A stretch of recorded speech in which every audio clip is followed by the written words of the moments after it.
Hi, everybody. Hi, ladies. Hi. Welcome to today's live stream session. We are waiting for other people to join in. So, if you know anyone who isn't here and is supposed to be here, please, by all means, reach out to them, share this link with them. We're going to have an amazing session today on security by habit. And trust me, you don't want to miss this. You don't want to miss all the nuggets, all the tips that will be shared by our speaker today. So I'm just going to give a few seconds for everyone to join in. In the meantime, I'll go into the comments to see where are you joining in from. Please kindly just drop a message. Let's know where you're joining in from. And for those of you that don't know, my name is Ufana Bong and I work with Shikod Africa as a community manager. So let's see. No comments yet. Hmm. I want everyone to be excited about today's session because this is a topic that is very dear to me, and I would want us to also look at it the same. Oh, hi, Kemi. Hi, Kemi. Welcome to today's session. Hi, Elizabeth from South Africa. Welcome to this session. Hi, Ayomide, Nigeria. Hi, South Key. Oh my God, I hope I didn't murder your name. Joining in from the UK. So looking forward to this. Welcome. Hi, Favor. Joining in from Nigeria. Hi. Hi, everyone. Hi. I'd like to know where you're joining in from. We are going to hit a hard start in about a minute. Um, so I want to know where you're all joining in from and what you're looking forward to in today's session. Okay, welcome. Hi, Tolua. Hi, Pedro. Hi, Sal. Yeah. Hi, Precious. Hi, everyone. Hi. I see a lot of comments. Hi, everyone. Thank you so much for joining. And I don't want to waste time because today's session is going to be super amazing. So I am about to bring up our speaker um, in about a minute.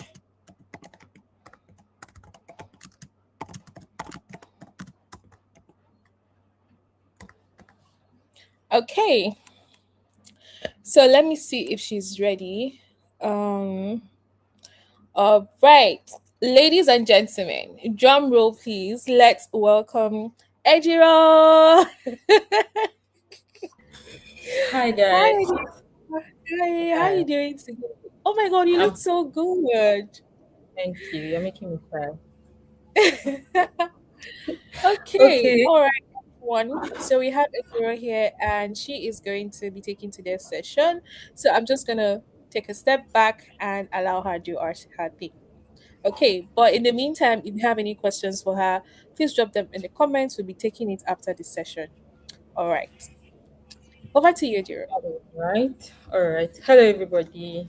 Like she said, my name is Ejiro Ogenekome, and I'll be talking about something that is very important to all of us, how we can be more secure using our devices and stay away from threats. So our topic that we are going to be discussing today is security by habit, awareness, everyday choices, and cyber risk. So this is very important that we discuss this based on the statistics that we have online. You could go online to also check it to confirm that this statistics is true.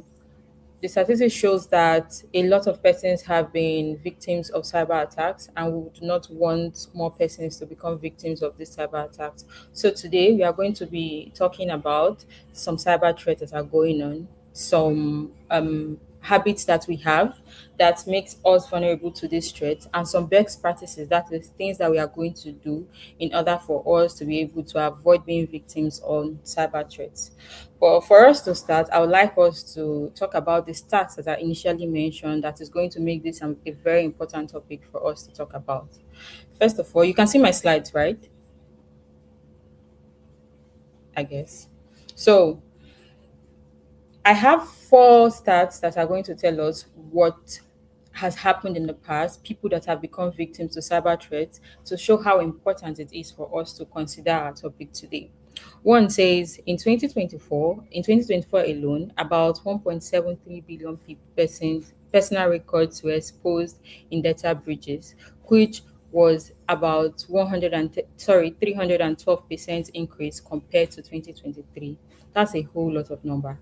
That is a high percentage of increase. I don't think it is something I can even imagine.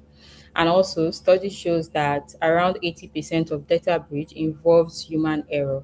So, what are the things that we are doing that makes us vulnerable to these cyber breaches that are occurring? That is all we are going to talk about today. I think I should put this to my comments so that I'll see it. And okay, yeah, you are replying that you can see my slides. Thank you very much. So today we are going to talk about, the first thing we are going to talk about is the cyber threats that we face on a daily basis. We are going to talk about cyber threats on three categories.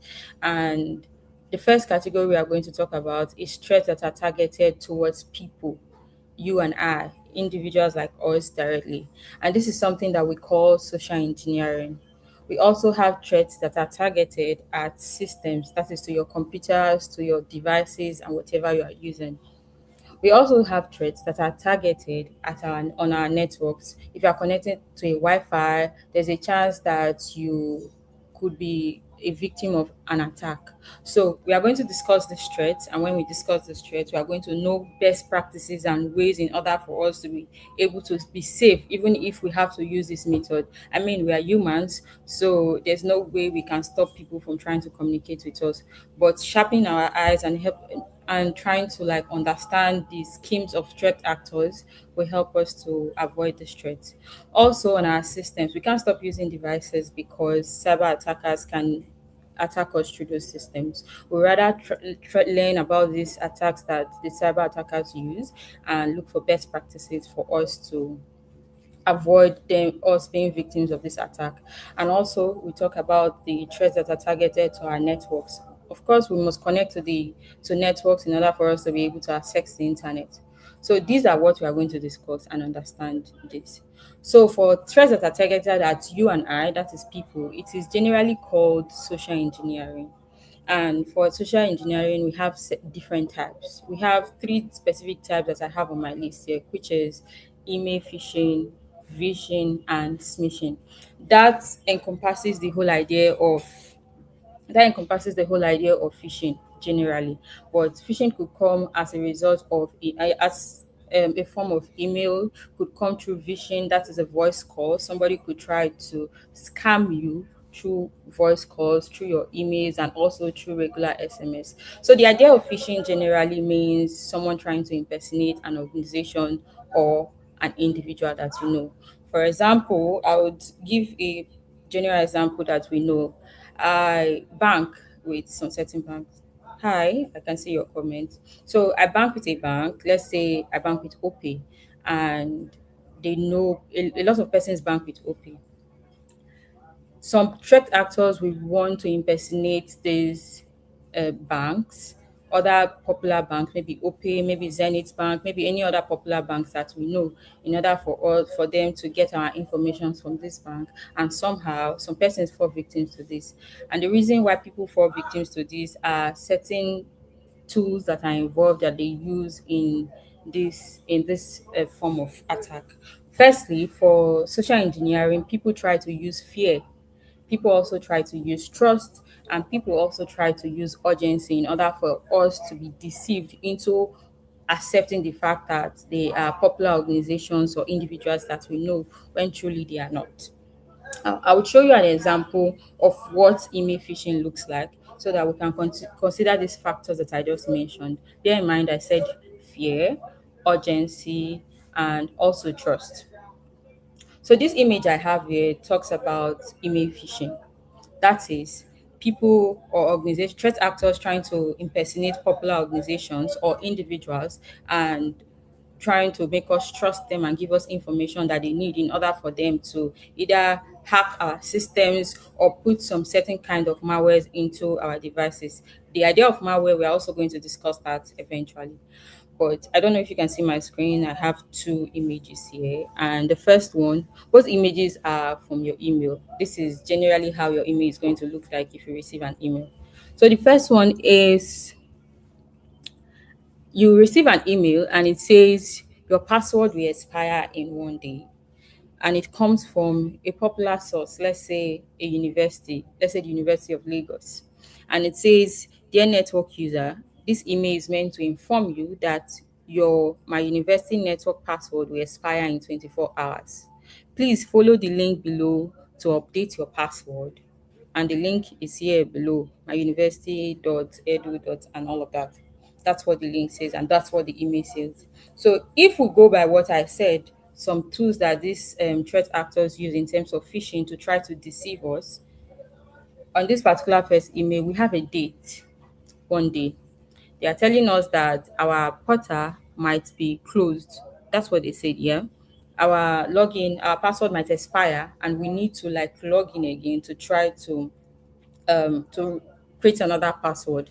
Now, what they are trying to do is a sense of urgency. We have 1 day left. If we do not do something in a day, what are they going to do to us?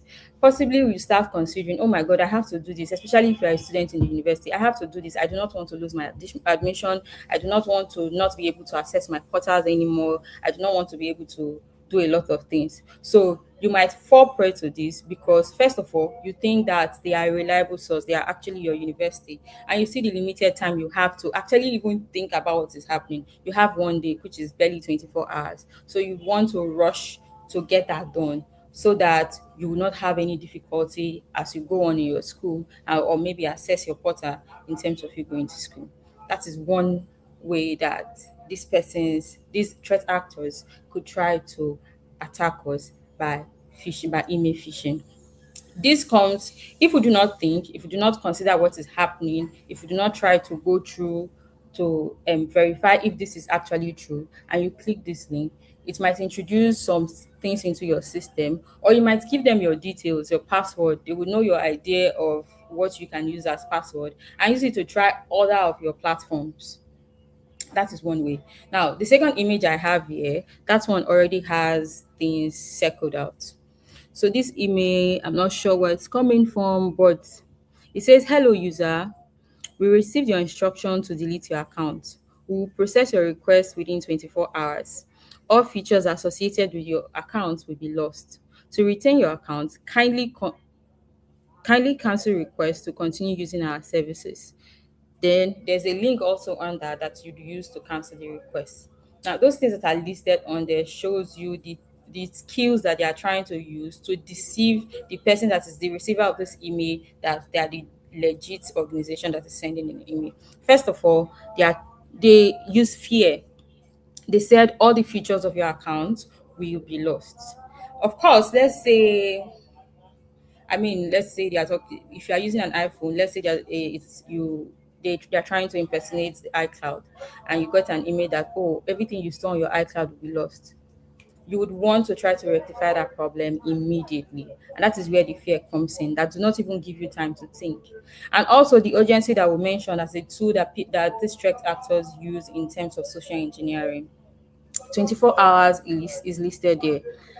We received your instruction to delete your account. Did you really send any instruction to delete your account? No, it's also a thing of fear.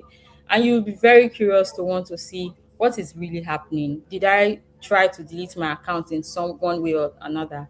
Somebody that does not take their time to think this out, and somebody that does not already have an idea of what email phishing looks like, could fall prey to this. Click the link again, like I said, some malwares will be introduced into their system, or your login details will be gotten from there, and they'll be able to access your account. And what we are going to discuss eventually, what's yet, maybe use a single password for a lot of your platforms. That is going to give them a huge attack surface for you. Maybe you are using the same password for Instagram, Facebook, Twitter, that's X, currently X, and other applications that you use. If you log in and they see you are able to access that password of yours, and they see it, then they'll be able to access your Instagram if they try. They'll be able to access your bank app if that's the same password you use for your bank app. They will also be able to access your other social media platforms, your Facebook and all of that, and maybe start asking people for money and all of that. We've seen cases, maybe not seen, but we've heard cases where things like this happen. That is why we have to be very careful, try to understand the skills that these threat actors use in that they want to try to use to deceive people. Bear in mind, I said I would always keep repeating this so that we will have the concept or know the concept of what phishing looks like. They are trying to impersonate people you know or large organizations, very reputable organizations. You could at some point receive an email that from people from threat actors that are trying to impersonate Amazon. You could receive emails from people that are trying to impersonate Facebook. You could receive email from people that are trying to impersonate WhatsApp. Even the local ones, you could receive email from people that are trying to impersonate your bank. They will just send random emails, and anybody that the description fits will say, "Oh yes, I use GT Bank. This email is for me. I don't want them to close my account. I have like 9,000 naira in the account. Please, I don't want them to close my to go with my 9,000 naira." And you will click the link and you make yourself vulnerable to this threat. So we have to be very careful on things like this. Now we are going to discuss these threats one at a time and see best practices or ways we would be able to like try to prevent this from happening to us eventually as we go by. So this is what email phishing looks like. This is what it feels like. It could come in a lot of form. It could come in forms where people say that, oh, I received an email lately. I don't know why I did not add it to this particular slide, but I received an email lately where they said that I won through their grants. I was able to win one BTC. One BTC is, I don't know, but I think it's over $50,000. And if I was not somebody that is aware of this kind of trick, I would say they are trying to help me.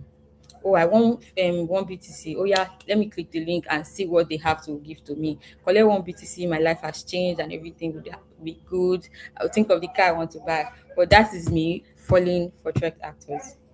So we should be very careful because they could come in different forms. They could come as a body, a reputable body. They could come as people that are trying to help us. They could come in terms of individuals that we know. They could come in any form. So we should try. If you did not request for anything, then know that nothing is happening. If you did not delete an account, I think everybody should keep in mind that nothing is going to happen. Nothing will happen to you. Nobody is going to try to delete an account that you didn't request to be deleted. And the process is not even just that fast.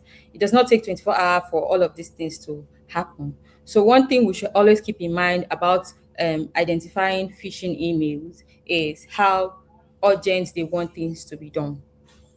Now, we are also going to talk about, remember when I said, well, if we're talking about threats that are associated to people, which is social engineering, and we spoke about email phishing, but we are also going to talk about vision. But I do not have a picture for this because this is talking about voice.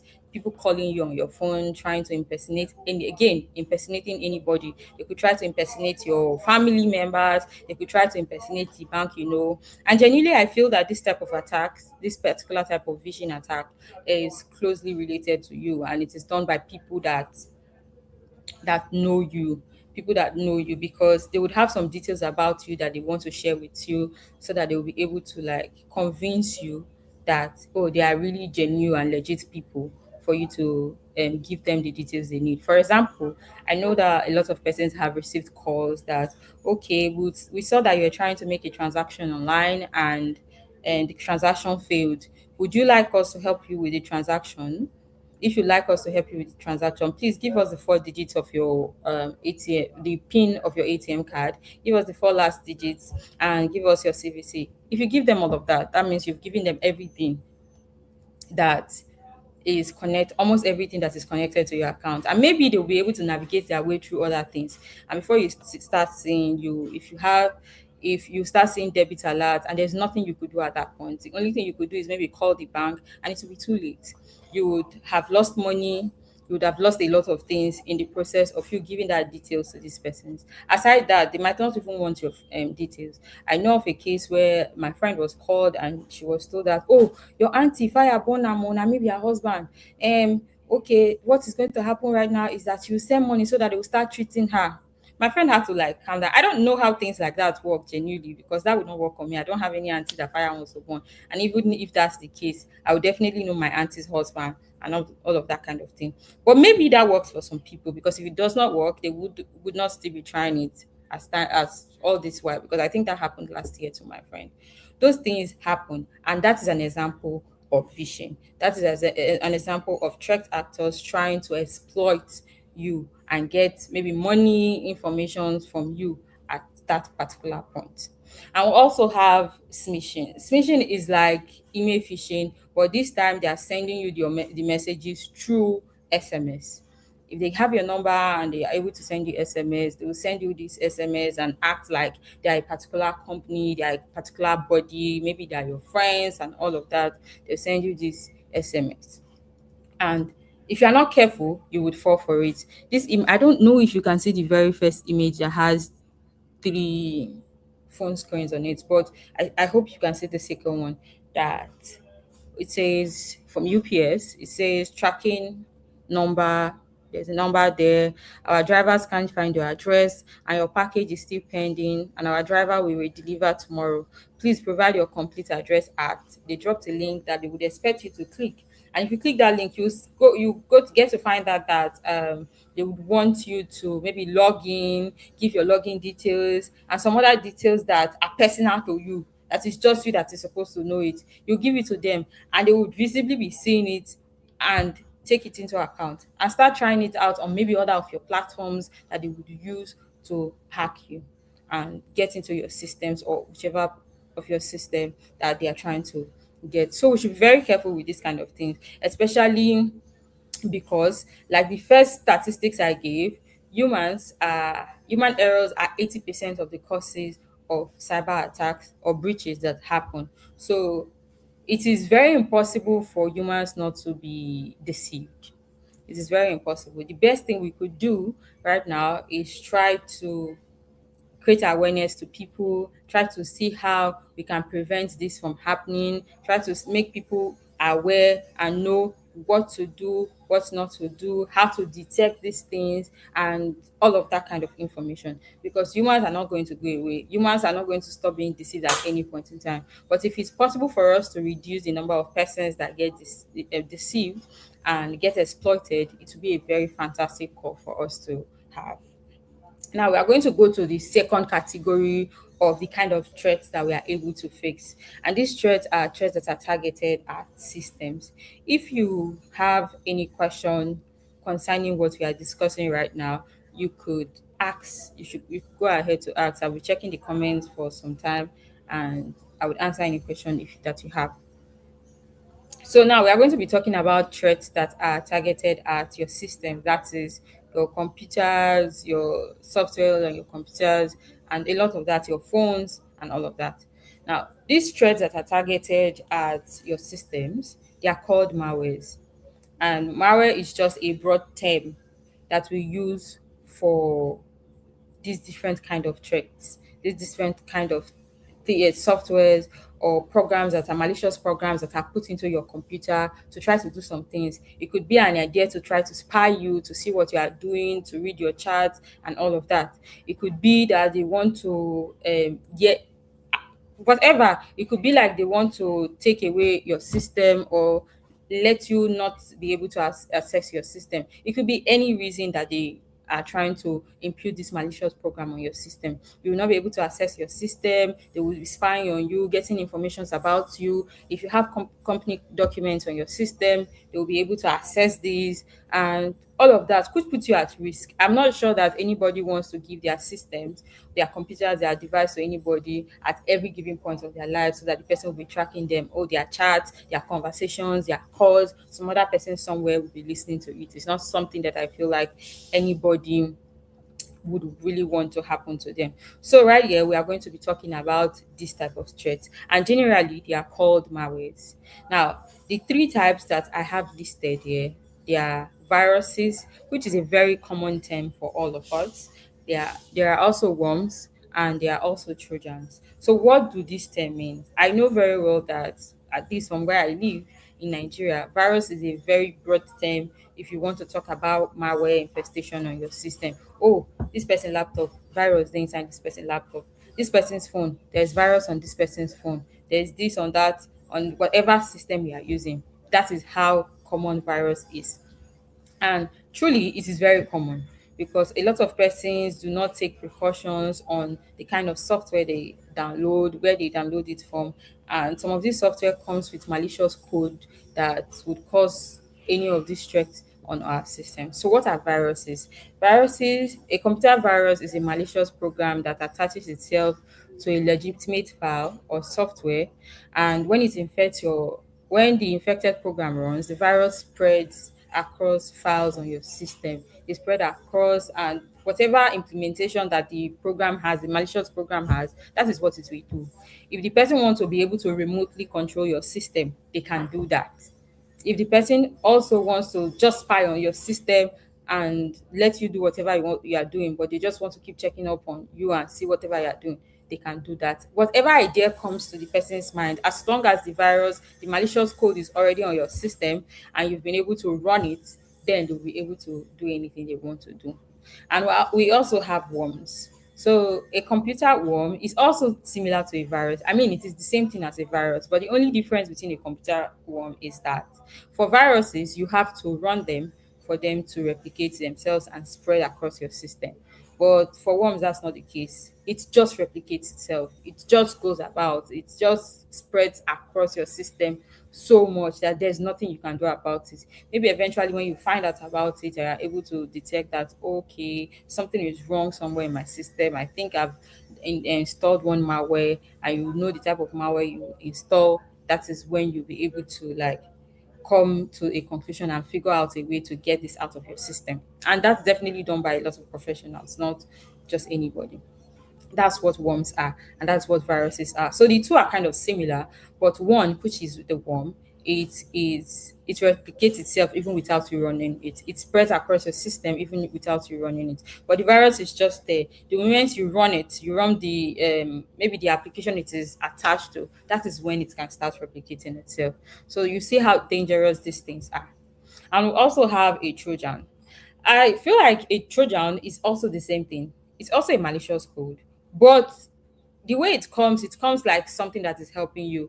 I would say that it comes in a form of social engineering too, because you're being deceived that something they are giving you something good, but it's inside of that something good that they are trying to give to you. So there's a malicious code in it. That code might want to just spy you. If you run it and execute it, or there's a malicious program in it, that program might want to just do something on your system. I don't know whatever reasons why threat actors do whatever they do, but for whatever reason they create their particular malware, they will definitely try to execute it. So what the Trojan does is it gives you the impression that it's trying to help you. Like I said, for example, it would if you are trying to update a system or update your software or would update an application on your system and you do not get it from the right source, maybe you download it from an unauthorized source that has a malware infected in it. You have introduced a malware into your system by in that form. But the way you use to introduce is through a Trojan, which gives you the idea, okay, I'm trying to update my system, I'm going to keep my system up to date and all of that. But it's really not trying to keep your system up to date. It is really introducing a malware into your system. Also, you could download some games. There are some games that you pay for. There are some software that you are supposed to use that you would pay for, but you don't want to pay for it. You want to get the cracked version that gives you access to everything the premium users are using. There could be a price you will be paying for that, and that price could include downloading a malware into your system alongside using the cracked version or free version of the pro version of whichever software you are trying to use. So we should try to also be careful when it comes to things like this. Even if you are trying to do something or trying to install something good on your system, you should verify where it is coming from. You should verify what it does. You should verify that it is the right source that you are downloading it from. At least that way you will be sure that I'm sorry, my light has gone. I'm in Nigeria, so I don't think anybody will be surprised that my light has gone. I guess everybody can still hear me though. So, as I was saying, we should try to be very careful on what we use and what we are downloading in terms of software that we download on our systems, because any of these could introduce malwares into our system, even if we think we're trying to do something good. And the third type of risk or threats that would face are threats that are targeted at our network. Now, we have different types of threats that are targeted at our networks, and it is two. It is majorly two I listed here. One is the man in the middle attack, and also we have the denial of service attack. Now, I would put it in a very simple term. The man in the middle attack is just like somebody listening to your conversation with some other person. I will give an example so that we'll get this. For example, maybe we are still sending letter and you want to send the letter to your friend. You get your letter, you put it in a box. Somebody that is not supposed to access it is able to access it, read the information on the letter, maybe change it, maybe not change it, but the person has been able to get the details of what your letter is. And maybe it's a conversation you are trying to have with your friend. I'm sorry, let me just fix my. Okay, I think I'm good. Maybe it's a conversation you are trying to have with your friend or whichever person you are sending a letter to. Somebody is already in the middle that is able to get the information on that letter. They might not want to do anything bad, but they just want to get an information about what is in your letter that you are sending to your friend, which is not even supposed to be so. But it happens because this person is in the middle trying to see your information with your friend. Now, it also happens on a network, especially on a public network. If you are using a public network, it feels like you are using a network that anybody can be connected to. And if you are connected to a public network, which is a wireless network that is very vulnerable to attack, there is a chance that a man in the middle attack might happen. Now, I'm not saying that we should not connect to Wi-Fi's or maybe connect to public Wi-Fi's. All I'm saying is that there are best ways that we can do this, and we'll discuss about that later. And the next type of threats that are targeted at your network is the denial of service attack. So the denial of service attack happens when an attacker tries to make a website or a service unavailable by overwhelming it with many requests. So the way the website works, I guess most of us are very much aware of how it works. The way the website works is, or the way communication on the internet works. I'm on my computer. If I'm connected to Wi-Fi, my request is sent to the Wi-Fi, then a router, sorry, yeah, and from there it is sent to the internet, and from there it is sent to the website server that will be able to respond back to me through that same means, and the information will get to me. Now, this is done seamlessly, and some website servers have a limited amount of requests they can handle in a given time. Let's say, for example, I have a website, ajuru.com, and the limited amount of requests I can handle within a period of time is like 100. If I get about 80, I'll be working fine. If I get about, oh my God, I'm sweating. That's very crazy. If I get about 100, definitely that's my limit. I'll be working fine. If maybe I get 120, I'm not sure, but I think I'll still be working, but I'll be working slowly. Maybe most of us or some of us have accessed websites that are slow. I think at some point those websites have reached their limit. Maybe it's a peak point for them. They are running a sales or something. There's some website you see, oh, this website is running a sales, oh, and they did not try to prepare for the sales to increase the limit of requests they can take, and they left it in the previous number they had because it was very fine for them. If the request increases based on the sales they are running and it's not something that they are able to work with, their website will start going slow. And if the request even gets too much, way more than what they will be able to handle, it will just give up. The website will no longer be responding because it can no longer handle the amount of requests that it's getting. That is what denial of service attack feels like. So this is a system where an attacker simulates requests to a server to see how much they can take. If they see that you can take 100, they'll send it 200 requests to you. If you can take 200, 300, 400, and it comes in thousands, because I mean, it's the computer, it will be able to, you'll be able to generate this request several times. It comes in thousands until your server gives up based on the limitations that it has. That is what the denial of service attack is. And if we're running a business, this is not something we would want to do for ourselves. This is not something we would want to happen to us. So these are the types of threats, that the little number of threats that I'm able to like put together, try to tell us now and see that okay, this is what happens and this is what they mean. And I'm sure I hope that we understand that concept, because right now we are moving into where we will talk about what are the things that we do that makes us very vulnerable to this threat? Let me see if there's any comment. Okay. So right now we'll be thinking about what are the things that we are going to do that makes us vulnerable to this type of attack and this type of threat. I have a list of 7 things that we do.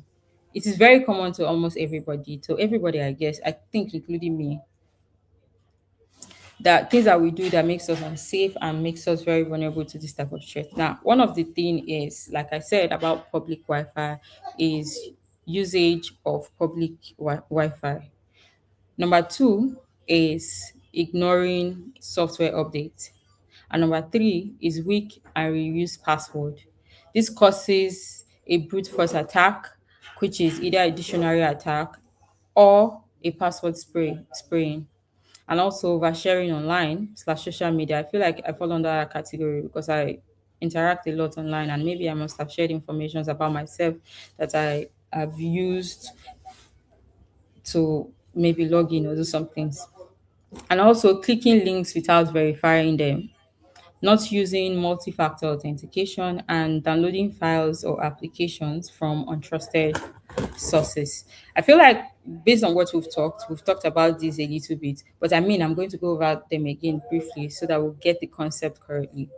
So, in terms of talking about usage of public Wi-Fi, it is very important that we note that using public Wi-Fi is not bad on its own. It's not completely bad. It's not like you should not use a public Wi-Fi, but we should take some best practices and precautions in terms of using it. For example, it is not advisable for you to be using some sensitive information or sharing some sensitive information when you're using a public Wi-Fi. For example, using your bank application, because that network you are connected to, anybody is connected to it. Somebody that is an attacker is connected to it. And since you people are on the same network, the person might by any chance be able to see the data you are sending and be able to read it. And imagine somebody seeing the data or the login from your bank application. That puts you in a whole lot of risk. I mean, it's not just your application, it could be any other thing. Also, ignoring software updates. The way software updates work that I know is that maybe they've seen a vulnerability, not just a vulnerability, it could be also something they are trying to upgrade the usability and all of that. But since we are talking about security, I would put it in terms of vulnerability. Maybe a vulnerability has been seen that attackers could exploit, and then they make an update. Maybe a patch is going to come or a full-blown update is going to be made on it. If an update is made on a software, attackers go back to the previous version of the software to see what the vulnerability is, what the problem is, so that people that are still using that outdated version might fall prey to these vulnerabilities that were on the previous version, and they could be exploited. So it is very important that when software updates are made on anything, maybe an application we use or on a system, we should follow the updates. In fact, some companies make it a criteria that whenever updates are come, this update should be made, because if not made, the previous version definitely or most likely has a vulnerability that could be exploited. And if threat actors know this and you are still using an outdated version, you might be in problem. Also, weak and reused password. I talked about phishing links that could be sent to you via email or through SMS. And if you click those links, maybe your passwords and all of those information can be taken. And I gave an example of if you use a particular password throughout all your social media platforms. Now, if you mistakenly click a phishing link and you insert your password into it, and somehow this password was gotten by the threat actors, and all your social media platforms use this password, that has put you on a, I don't know, I would say on the highway, because they can access everything you have. You now have to start to update all of these informations, doing updates, or else you would, I don't know, you would face a lot of damages. Now that is for that. And also weak password. We should try not to use weak passwords or passwords that can be easily guess. That is where this idea of brute force attack comes in. Dictionary attack. So what the dictionary attack feels like is just using normal words. For example, you could just decide to use fish, and threat actors will try this dictionary attack method and try to insert any word that seems to be in the dictionary and see if it's going to work on you. If your password is that easy, they might be able to guess it. And also a particular password which has to do with this password spraying. A particular password will be tried amongst a lot of systems to see maybe if that password is used by anybody. So a particular password might be used, maybe an admin, the admin password. I think that is very popular. Will be tried on 1,000 system. The particular one that does not use a very strong password, they'll be able to access the person's system. And whatever they decide to do to the person's system, they will do that. And also oversharing online slash on social media. This is a place I think I fall under. So as I'm talking, I think I'm also going to apply what I'm saying to myself. So sometimes we overshare information on social media. Oh, where do you live? You might have talked about where you live on social media. I personally, if you go on my social media, I think you are going to see the bank I use, which is, I don't know if it's good because I was trying to complain to them that the money I transferred, they didn't want to give me back. But yeah, I shared that on social media. My name is there, my images are there. Maybe I might have shared another information on social media generally. And this can be put together. Might have been a form of multi-factor authentication I have used. Maybe I've said, okay, I will use the name of my cat as a means of authentication. It's just me that knows the name of my cat, or a nickname I gave to my cat that I used coded, or I will use the name of the first car that my father bought or something. If I had shared those information online, these threat actors will be able to use these informations to access some of my login details and all of that. So we should be very careful on what we share online. And it goes past these particular examples I give. It goes beyond that. It goes far a lot more than that. So we should just try to be very careful on what we share online.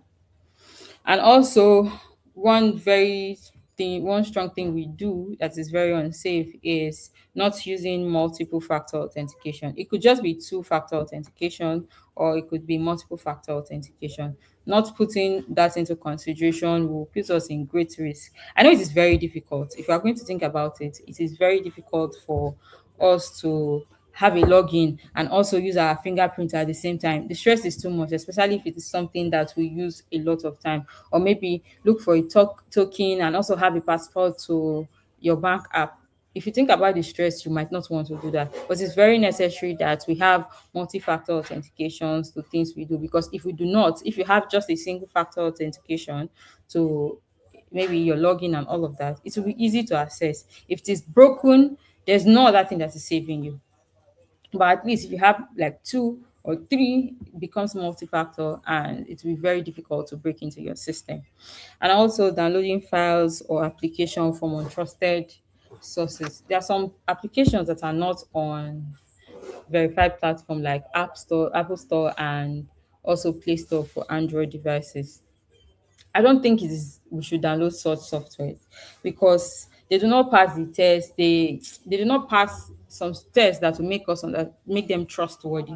So we should not download those software. Or like I said, I gave an example previously talking about cracked free software that comes in just paid version. You've gotten access to the cracked one, and that's this access is free. You might be paying with your personal information. You might be paying with your personal information. You might be paying with someone spying on you.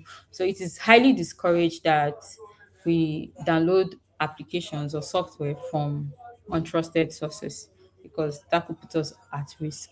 So these are things that we practice. I don't know anybody in the chat, if you can relate to any of them, or if you do any of these things, you could drop it in the chat. This is not time to be shy. I think I've said my own. I think my own is number 4. I overshare online. I think I'm going to stop that. But yeah, so these are things that we practice that keep us unsafe.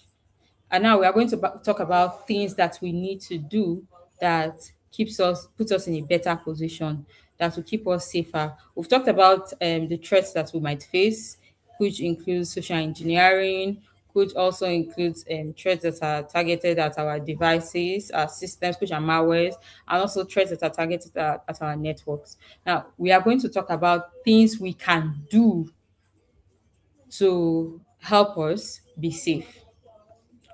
And I have a list of about 8 things, which is the best practices and ways for us to for us to avoid these risks and verify legitimacy of whatever software we download into our systems. Now, the first one, like I said, I feel like this list I have here is almost the same thing with the other one, but it's like do this, don't do this. You are doing this now, don't do this now. That's what it feels like. So the first one is use strong and unique passwords. Now, it is very important that we have unique passwords for all of our systems. All whatever logins you are trying to have, whatever places you are creating an account with, you should have very unique passwords for all of these platforms. It is very important, like I already explained before, why it is important. But it does not seem possible for us to have all these details in our head, all this password in our head. For example, if my Facebook password is 12345 and my Instagram password becomes 896 7878 again, or my X password now comes to something else, and my bank application password becomes something else. I don't think I'll be able to gather all of that in my mind. In short, if I don't think I remember a single password of mine. So this is where password managers come in. We can use password manager apps to help with this process. One thing that they do for us is recommend strong passwords for us to use and save it for us. So the way they work, I believe that most of us are used to it, but I'll say it nonetheless. The way they work is they save your passwords. They recommend passwords, very unique passwords to you that it take a very long time for it to be hacked. And if they do that, they will save this information for you. The only password you need to know is the password to this your password manager application, which is good, like which is very usable because it's a very very secure platform that you can save your password in. It's very secure. Your passwords are mostly encrypted, and the only password you have to get is a password to your manager application. That's one thing we can do. Use strong password, use unique password, and use different password across platforms. And if we use different password across platforms, it's going to help us a lot. We can't cram all of them, sure. We can use password manager apps, and we have some here. This is Bitwording. We have one password. We also have LastPass. And a very popular one I think I use is the Google Password Manager. That is what I use personally for myself. It manages my password, it recommends password for me, and all of that. So we could try any of this if we do not already do that. And the second one is enabling multi-factor authentication. We have to enable multi-factor authentication, and what multi-factor authentication feels like is things you know, things you have, those are just, I would take that as just two-factor authentication right now. So things you know could include your password, the password you set for the device or for the bank application. Then things you have your fingerprint, you have your iris scanner. That is your own possession. I don't think any two I don't it's not like I don't think, I know that no two-person has the same fingerprint and no two-person have the same face scan. So that cannot work for anybody. That is something you have. Someone can try to guess your password, but there is nobody on this earth that can try to guess your fingerprints or manipulate that. That creates a very high level of security and protection for you. That is why it is important for you to enable multi-factor authentication or at least two-factor authentication on your system. And we also have to verify messages before taking action. We can verify messages before taking action, maybe links and all of that, links and all of that by going on this Google Safe browsing. So if you use that platform and you put in the link the link sent to you maybe via email, you'll be able to verify if the link is legit. Or maybe you can just even hover over the link on the link. If it's an email that was sent to you, you can hover over it, and if they are not what they claim to be, it will show. The link would show. I think that's called link masking. The main link is going to show if you hover on it, and you see where it is going to be directed to. The redirection is going to come, and you can do that. Also, like I said, keep your software and devices updated, because a previous version that is left definitely or most of the times have vulnerabilities that can be exploited by threat actors, and you do not want to fall victims of this. And also be careful with public Wi-Fi. It is very important, it is very, very important that we be careful for using public Wi-Fi, because like I also said this before, that we do not know who is using a public Wi-Fi with us. If we are connected to a public Wi-Fi, it is as if we are talking or having a secret conversation outside. There's a very high chance that some other person is listening to your conversation that you are having with maybe your friend, and it could be something confidential. That person might get details of it. Okay, let's say that you reduce your voice to the point where the person will not know what you are saying. What about some other person that knows how to read your lips? Some other person that knows how to read your lips might be able to read your lips and see and understand what you are saying, which is not something you also want if it's really a very confidential information or discussion you are having. So we should try to use public Wi-Fi, but very limited. And also, there is something in connecting to public Wi-Fi called the evil twins. So if you are connected to an airport Wi-Fi, for example, there might just be a particular hacker somewhere that just creates a Wi-Fi and tag it the airport Wi-Fi name, and you will connect to that. And definitely that is not going to be a secure connection. In short, you are just going to be sending your information directly to them. So how is it possible for you to verify which and which not is a public Wi-Fi? We have to really consider this very importantly. So one way we can keep ourselves safe in terms of using public Wi-Fi, because I don't think it's something we can avoid completely, is by using VPN. So what the VPN does is masks your information. It feels like, I gave an example of sending a letter to your friend in the past. I think previously when we were talking about that. What the VPN does is it puts your data into another envelope that will be sealed. And if this envelope is open, the person you are sending it to would know that this has been tampered with. That is what your VPN done. So your VPN, if you are connected to a VPN and to a public Wi-Fi, your VPN encrypts your information for you, and it will not be able to be accessed. So normally the way the public Wi-Fi works is your device, you send your information to the Wi-Fi, which is the router, and from the router it goes to the internet and to the website server that you're trying to use. And somehow, if the maybe the website is not safe, if it's not an encrypted one, the attacker that might be connected to that same network you are connected into might be able to see your information. But now, if you are connected to a VPN, what the VPN does first of all is encrypt your information for you. Encrypt your information that the router would not even get your information. What the router does from that moment is, since you are connected to a Wi-Fi, so to a VPN, your information is encrypted in a form that nobody will be able to understand it, and it will be sent to your router. The only thing your router can process is that, okay, the address I'm sending this information to is the address of the VPN, and from then the VPN can send it to the website server that you are trying to access. So that is why it is important for us to use a VPN if maybe we are going to connect to a public Wi-Fi. And also, we should limit sharing personal information online. And also, like I said before, download softwares from trusted sources. If we're able to do this, we would try to keep our self safe the best possible way we can. Except also from social engineering. The only thing we have to know about social engineering is sharpen our eyes. If we see emails, if we see messages, if we get calls and all of that, we should be able to like try to examine which is which and what is not. This, do you think this is right? Do I need this information? Am I supposed to? Did I request for any login? Did I buy anything? I'm sorry.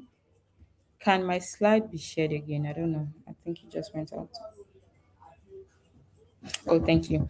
So as I was saying, for social engineering, we just have to keep our eyes very sharp in order for us not to fall prey to any types of impersonations from attackers and all of that. So this is like what we are going to discuss, and I really hope we did enjoy what I talked about. I'm going to check the chat. If there's any question, I'll try to answer it. If not, I'll browse online and all of us will try to have a conversation about it. But yeah, and before we end today, I would want us to take some actionable steps to keep ourselves safe. Safe. We've talked about what can happen. We've talked about what we do that might be unsafe, and we've also talked about best practices. Now, I would want us to practice or put into practice the best practices that I mentioned. I want us to install a password manager app like Bitwarden. I don't know if I want people to promise me that they will download it. I okay. If someone said that they use the Google Manager app, which is free, you could also use it on your Chrome browser. It said Apple also has a password manager, so there are options. I'm not sure Bitwarden is free, or I'm not sure if One Password is also free, but I feel like they work and I feel like they are free. But they are highly recommended. They are good. They are safe. They hold your passwords together so well. But I use Google Password Manager, and I would want us to try to download it, try to use it, and try to keep ourselves safe, and have different passwords across our devices, across any software you are using. Have different passwords. Do not restrict yourself to one password because it will make you extremely vulnerable to attackers. And also another thing I'd want us to do is think of your top five important applications. For example, your email, your bank, your social media platforms. If they have the same password, change them today. It is very important that you change them today. We do not want to risk having the same password across all our platforms. After everything that we have said on this call, my talk should not waste. Please change your password today. Have a password manager app that you are going to use for that. And also, you should turn on automatic updates of your software and applications that you have on your devices. This is so you'll be able to like get automatic updates on applications and not be stuck in the on the previous update that was made or on the previous version. So please, I would want us to do that. And use VPN if you are using a public Wi-Fi. I'm begging you. I'm begging all of us. Use VPN if possible. You are using a public Wi-Fi. If you are using a public Wi-Fi, do not use your bank application. It is not so safe. And also save important files and applications on another different storage, expect maybe a cloud storage, because if you have them on just your device, first your device might get attacked. You might download a virus on your system. The attacker, I don't know what you might want to do on your system, but what if you delete every of your file that you have on your system, or hold it in a form of ransomware? Please just have your files and your data backed up so that these informations are safe for you and you can have them whenever you want. Yeah. So I don't know. I hope we enjoyed what we talked about. I hope we Yes, enjoyed what we yes, talked about. So yes. yeah. Thank you so much, Ejiro. I personally did learn a lot. Thank you so much for sharing your wealth of experience with us. I did see some questions in the comment and some answers. So it's actually a very interactive session. So everyone is asking, everyone is answering. That's really good. I mean, personally, I think I've used Bitwarden. It's a freemium, password manager tool, but I think it also works so for every other person as well. So we did have a question from Ayomide, although there was an answer to it. So I'm still going to present this and then present the answer. She asked if she can use Trojan. So I have a question. Mm, A Trojan okay. can come from the cracked version of a software, right? So she asked Yeah. that. Yeah, do we already got a response from Sal? Oh yes. Let me see. Still also going to display these photos that missed that. Let me see if we have some more. Okay.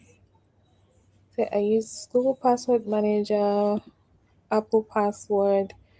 Okay, so for everyone still in the comments, if you um have any questions for Ejiro, now is the time. Speak or forever remain silent. No, don't remain silent forever, but speak. Okay, so I do have a few questions. I know this was supposed to be a 1 hour session, so we're just going to wrap this up very soon. So if you have any questions, please ask in the comments. But I have a question for you, Ejiro. Um, for people that are not tech savvy, what are those steps that they can take to protect themselves? Because, like, I know you've talked about password managers, you've mentioned a couple of things, but how about people that don't even know that these things exist? Maybe someone just gave them a phone today and they're trying to figure out a lot of things. Okay. I think one thing I would recommend for people that are not tech savvy is also do not have the same password across all platforms, but write it on a piece of paper. I guess not a piece of paper. You should have it like a note that is secured for you and have your password written there so that you can go back to that. And that note should be safe. You have to keep it safe somehow. You should not have allow any other person have access to the note because if someone else does, that defeats the whole purpose of the different password on different social media platforms. So yeah, I think that's a way you can secure your device for that. Okay. All right. Another question. So, if someone suspects that they have been hacked or compromised, what's the first three things that you would recommend they should do immediately? Are they professionals? If no, I think they should seek professional help. But I think the first thing you have to do, can you hear me? Yes, I can. Okay, so I think the first thing that they need to do is disconnect from any internet they are connected to. Do not connect any other device to your. I'm sorry, I'm receiving a call. I don't know why this call is coming through on my laptop. I'm so sorry. But yeah, they should disconnect from any network and not connect any other device to their system so that maybe if it's a virus or a malware, it should not be transferred to any system and seek professional help. Okay. All right. I have a last question for you. Hmm. Although to add to what Ijiro just said, I think there was a time where I got an email from my email. So like the person sent the email went to my spam, but then I don't know how it was sent, but the person said, as you can see, I'm sending the mail from your mail. And I just had to check a few things. I'm like, how the heck do you have access to my email? It didn't make sense. But I think one of the things that I did personally was just to change my password because, like, if you have access to my email, why are you sending me an email? Why are you sending an email to my email? So I feel like that's also something that people can pay attention to. Okay. Um, I think my final question for you would be this: how people can tell the difference between, I know you showed us some sample emails and how to spot out those whether it's a legitimate email or not, but how can they even verify? Do they have to reach out to the said organization, or are there any specific steps that they need to take to know if this is legit or not? So it depends. If the person or the threat actor of the attacker is trying to pose as a legitimate organization and it is something that is of great concern to you, you could reach out to the organization. And if it's a link that is sent to you, there are different platforms online that you can use to verify if a link is legit or not. And also, if you use Chrome, maybe you click on the link, but I would not advise you click on any link. You just hover on it and you see where the link is directing you to. But if you use Chrome and you click on the link, you should be able to see if it is secured or not. And what the security means or what the lock key means there is that your information that you are sharing, going back and forth and sending to the server and the server sending back to you is encrypted. But if it is not encrypted, that means it is sent in plain text and somebody can come in the middle, that's a man in the middle attack, and all try to like see whatever information you're saying. That's where your password can be taken and any other information about you that is necessary to them will be taken. So yeah. Okay, thank you so much for sharing. Any fine, let me see if we have questions. Um I think some people are fighting in the comments. They don't want to change their password. I think we should start dragging everyone.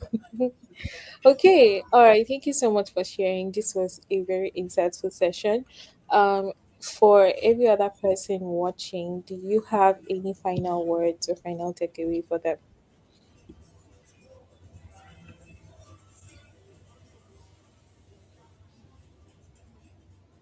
No. Can you? Oh, are you talking to me? Yeah, yeah, yeah. My accent. I don't Oh, have any final words. I just have to tell Liam that has refused to change his password to change his password, please, if it's necessary. Or I will personally try to get your single password and use it across boards on your platforms. Leo, if you're listening to this, you have to be careful. That is coming directly What's from a up? cybersecurity analyst. So, I hope that everyone did learn a lot from this session. I personally learned a lot. This is a live stream and it will definitely be available for every other person that would want to watch this session again. And if you have any further questions for Ejiro, I just dropped her LinkedIn on the in the chat section of this live stream on YouTube. So just in case you're joining from LinkedIn. So please connect with her, ask questions. We're in 2026. This is the 21st century. And with the whole AI taking over everywhere, you need to learn how to protect yourself and be careful. So I do hope you all had an amazing time. Thank you so much, Ejiro, for such an insightful session. We hope to have you back here on stage sometime sharing something else. All right. All right. So for any other person that joined, thank you for sticking with us and for learning. And do let us know how this session went. And we'll see you in the next one. Bye.